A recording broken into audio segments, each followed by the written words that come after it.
HarperCollins presents The Troubles With Us, written and read by Alix O'Neill. Part 1. Us. Prologue. Belfast, Christmas 1994.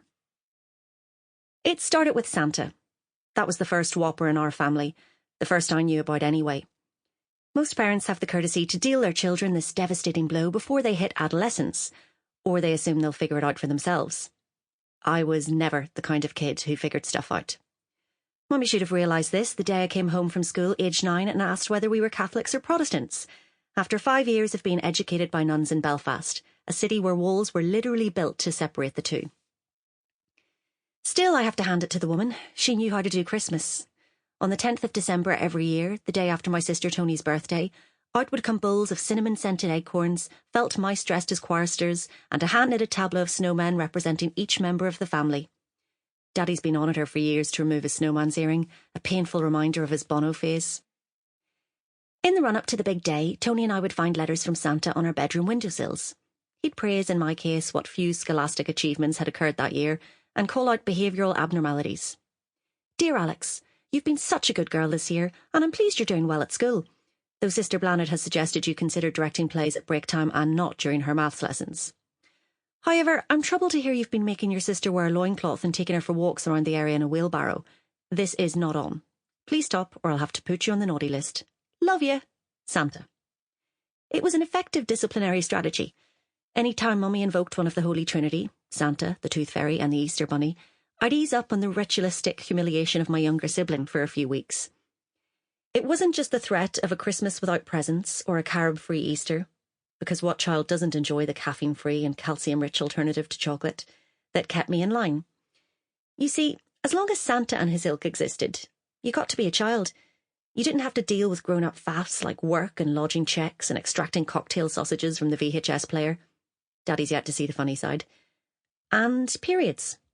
When I was 11, Mummy gave me the lowdown on menstruation during the school run. Women have a monthly cycle. It's perfectly natural, no need for a fuss. Come to me for sanitary towels. We don't do tampons in this family. They can kill you. Have a great day, love. She couldn't understand why people felt the need to talk about basic bodily functions, and so the P word was banned in our house. This was odd, considering the colourful lexicon of profanities that frequently poured out of her mouth. Ass face and dick features and holy fuck and, a particular favourite, their holes open, to describe a person of pecuniary meanness. The real injustice of adulthood, however, was getting old itself. Daddy's mummy spent her retirement on the sofa, saying the rosary and watching daytime TV, while my maternal grandmother died before I was born. As I could see no advantages to the ageing process, I decided not to participate. When friends with older siblings who had cruelly relieved them of their childhood notions attempted to enlighten me with the truth about Santa, I refused to listen. Sacrilege, slander, a pox on your houses! Yet the evidence was mounting.